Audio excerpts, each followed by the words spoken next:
Hello everyone. Today we are in the third session of the living world.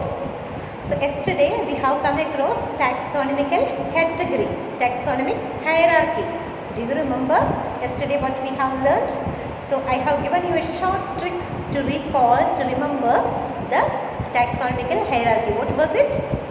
KPC of GS. So you may never forget in your lifetime. So you may remember it in a short trick, in a tricky way. Then only you will be recalling it. Otherwise, during the exam, you have to recall. You have to by heart it or phylum, kingdom, like that. Okay. So no need of recalling it that way. If you remember KPC of GS, the first letter always you have to remember. Then you will be getting it. You naturally or spontaneously you will be getting during the examination. Clear? So today let us discuss regarding the binomial nomenclature. So what is binomial nomenclature? Bi means two, nomial, naming. Okay, nomenclature means naming system. Okay, binomial nomenclature means naming system.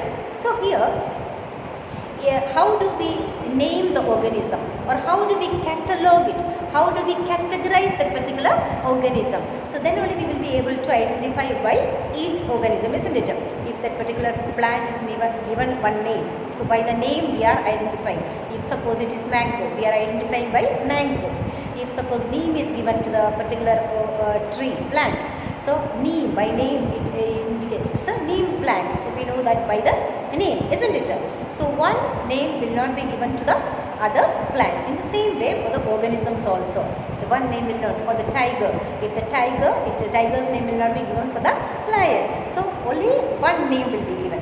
So what is nomenclature? That is standardizing naming of living organism. We can define it as standardizing naming of the living organism. So all over the world it will be known as in the one name. Okay. So I have one name, you have one name, but our name can be given to somebody else also in this world, isn't it? But tiger's name is tiger in Africa also, in Gorakhpur also, in America also, in Ireland also. Okay, in the same way, lion's name will be lion only in Gorakhpur, as well as in the Andaman Island or in the Amazon forest. Okay, so the binomial nomenclature means naming the particular organism so that we can identify it. Yesterday I have told you what is taxonomic category. What was it? Naming, identification, classifying and characterizing. By this only we will be able to categorize that particular species, but categorize that particular organism. So hope it is clear. So binomial nomenclature for plants, scientific names will be given based on ICBN. What is the full form of ICBN? That is International Code of Botanical Nomenclature. So you can see here in the slide, ICBN. So plants scientific names will be based on International Code of Botanical Nomenclature, and animal scientific name will be based on International Code of Zoological Nomenclature. We can call it in the short form ICZN. So sometimes you may get 1 mark question for this one, ICZN. The full form of expand ICZN or expand ICBN. Sometimes it may come for the competitive exams also. So just recall it, remember it. ICBN means International Code of Botanical Nomenclature, and ICZN is International Code of Zoological Nomenclature. So let's move forward. So binomial nomenclature is universally accepted principles to give the scientific name to the non-organisms. Binomial nomenclature is universally accepted principle to give that particular name for the scientific name to that particular organisms or species. So each component will be having two names, a generic name and a specific epithet. First initial name will be of genus and the second name will be of species name. First name is genus name and second name will be of species name. Let us take the example of mango tree. What is the scientific name of mango tree? Mangifera indica. Mangifera indica is the scientific name of mango. So as I have told you, when we write genus name, we have to write it in capital letter. Okay, so Mangifera indica. And the second one, human beings. What is the scientific name of human beings? Homo sapiens.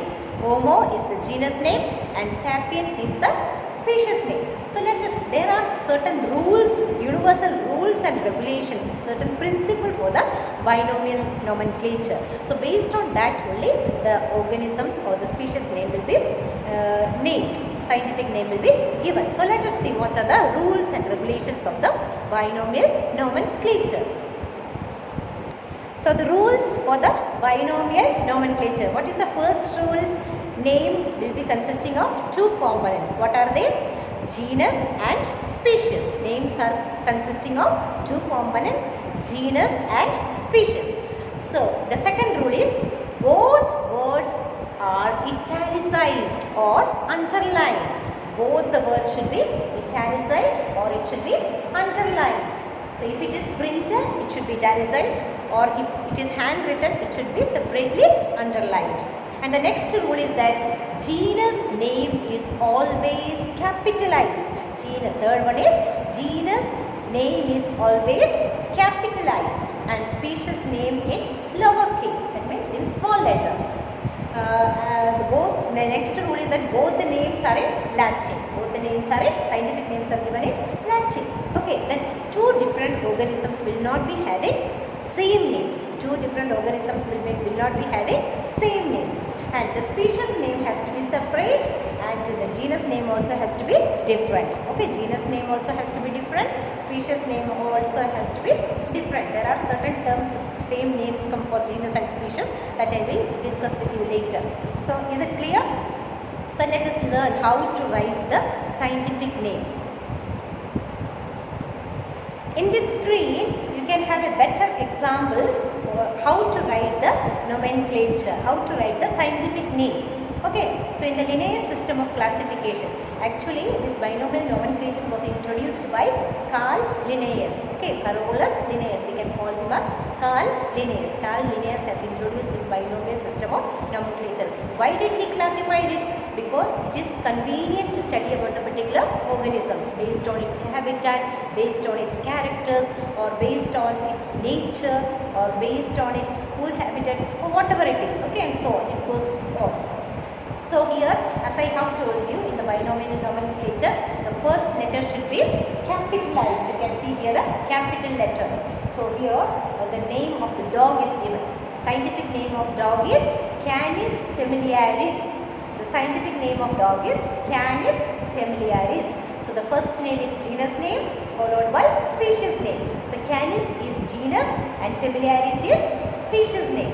And you see, as I have told you, if it is printed, it should be italicized, it should be in italicized form, or if it is handwritten, it should be written in and underlined separately, and in between space should be maintained. See, Canis familiaris. Is it clear now? So in the same way, mango. What is the scientific name of mango? Mangifera indica. So Mangifera is the genus name and indica is the species name, which should be underlined, and genus name should be of capital. Hope it is clear to you. Till now we have learnt binomial nomenclature. Now we will learn trinomial system. What is trinomial system? As the name indicates, tri. Three names will be given. So it's very rare. We don't give the same name for the species, for the particular organisms. In rare case it is. Okay. For example, we can say gorilla. Gorilla. Genus name is also the same. Species name is also the same. And the third one is a subspecies. Okay. Genus, species, trinomial system. Binomial system only two, genus name followed by species name. In trinomial system it is genus name will be followed by species and species name will be followed by subspecies. Is it clear? And if the names, three names are of same, then we call it in scientific version it is tautonyms. That means if the same terms are given, then it is termed as tautonyms. Is it clear? Then if you see anywhere the scientific names written in this way, Homo sapiens lin or Homo sapiens lin X. Can you see the screen? Yeah. So Homo sapiens lin, what does it mean? So Homo sapiens, the scientific name is given by the scientist Lin. Okay, Carolus Linnaeus. so leaf. And if there is one more letter or X or Y or whatever it is, then we have to understand that the scientific name was given by this particular scientist, and the next it has been modified by another scientist, so the next name X. Okay, it denotes as such. Hope it is clear to you. Now let's move on. Let's learn about the taxonomical aids. So what are those aids? Aids means actually help us to study or to preserve or to understand the things in a better way. Okay, so this taxonomical aids help us to study or to understand or to preserve the things in a better way. So we need some aids, some tools to learn about the particular organisms or particular species. So now let's learn about the taxonomical aids. Here are few tools. These are the taxonomical aids that which we are going to learn. So, as I have told you, what are taxonomical aids?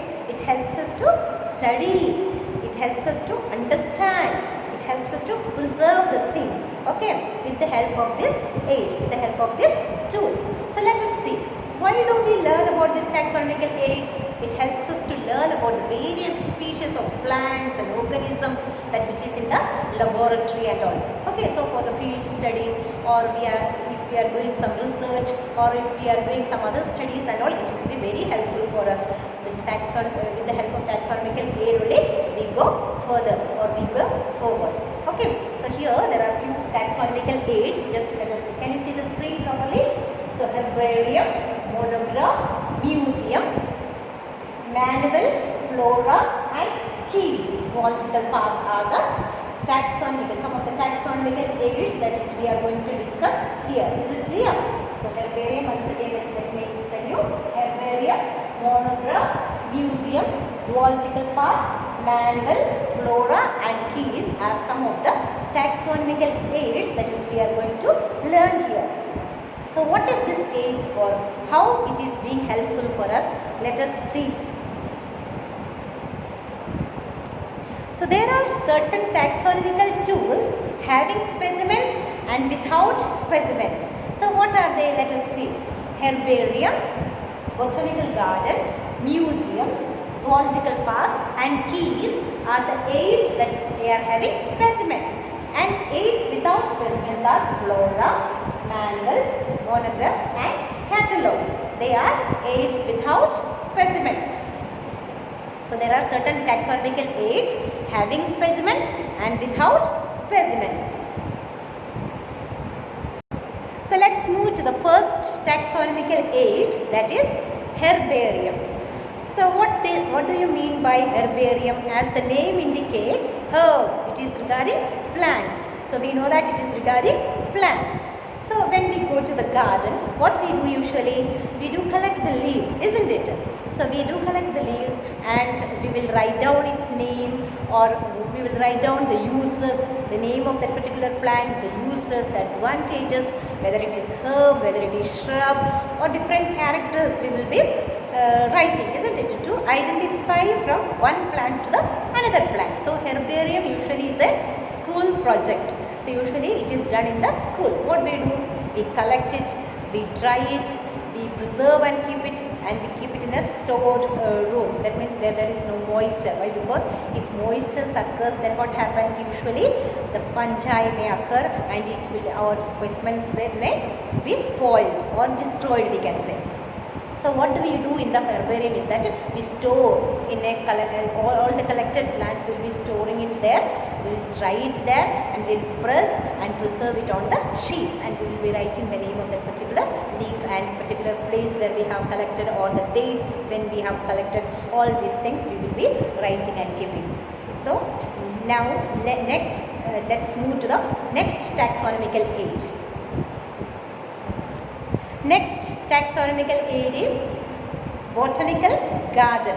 So what is in the botanical garden? Usually it's nothing but lot of species will be collected or preserved and kept there. Understand? So what happens is there will be in the botanical garden, there will be variety of species. Okay, variety of species will be there, variety of plants will be there, and scientific name will be mentioned there, or where the species is being collected, that also will be mentioned there. So it's very important to study about the botanical garden. As you see here in the slide, you can see, just I am moving from the screen, you can read it out. See, these specialized gardens have collections of living plants for reference. Plant species in these gardens are grown for identification purposes, and each plant is labeled indicating its botanical, scientific name and its family. For example, the famous botanical gardens are at Kew, England, Indian Botanical Garden, Howrah, and at National Botanical Research. So here, as I have told, botanical garden, what is the purpose of botanical garden? The scientific name, a lot of species will be conserved there, and scientific name will be written over that tree or the plant or the shrub or the herb, whatever it is. Okay. So you also might have visited some of the botanical garden, isn't it? Have you visited? If you have visited, just write about the botanical garden in the comment box and just send it to me. Okay. So let's stop here. We'll continue with the next taxonomical aid in the next session. Till that, goodbye. Happy learning. Take care. Stay safe. Stay healthy. Thank you.